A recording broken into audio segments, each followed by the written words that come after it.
Македонската православна црква, со неја и свештенството од православниот храм Свети Великомаченик Ѓорги во Кочани, со божествени литургии во наредниви денови ќе се вклучат во одбележувањето на раѓањето Христово, како и на празниците кои следуваат потоа. Во пресред сме на големиот христијански празник Рождество Христово Божик, односно со овие денови го означуваме завршувањето на големиот Божикен пост и според правилата и типикот што го пропишала Светата православна црква, во храмот Свети Великомаченик Ѓорги во Кочани ќе се служи света литургија за празниците што престојат, кои ќе бидат во следниот редослед. Утре во просториите на храмот Свети Великомаченик Ѓорги со почеток во 7 часот ќе има утрена.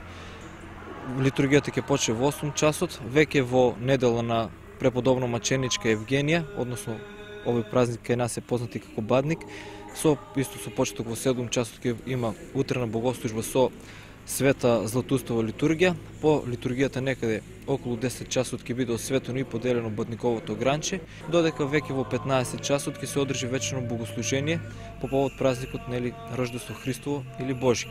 Утредента, значи во понеделник во 7 часот, исто утрена со света овој пат Василиева литургија и во 15 часот ќе има вечерно богослужение. Во понеделник ни е најавено присуство на неговото високо преосвештенство митрополиот од Брегалнички господин Иларион. Ќе има значи света архиелејска литургија. Утрената исто стандардно ќе почне во 7 часот.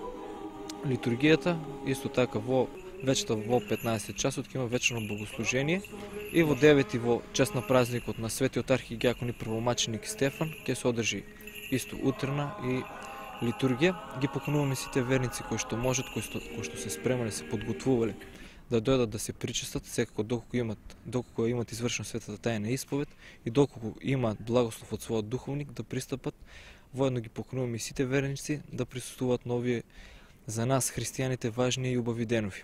Што се однесува до, како што веќе кажете, за трапезата на Бадник, во типикот, значи во правилото за исхрана пишува дека сабота и недела јасно стои дека се јаде риба. Неговото високо преосвештенство благослови тој ден да значи може да се употребува риба.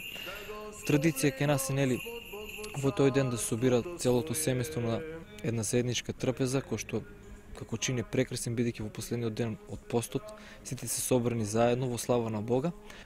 Треба значи трапезата да биде скромна, да биде значи јадењето посно, оваа недела значи со зејтин и со риба како што кажавме, и сето тоа да биде во слава на Бога, луѓето пред да седнат да вечерат, да кажат молитва, искрено да се помолат, бидејќи без молитвата се друго ни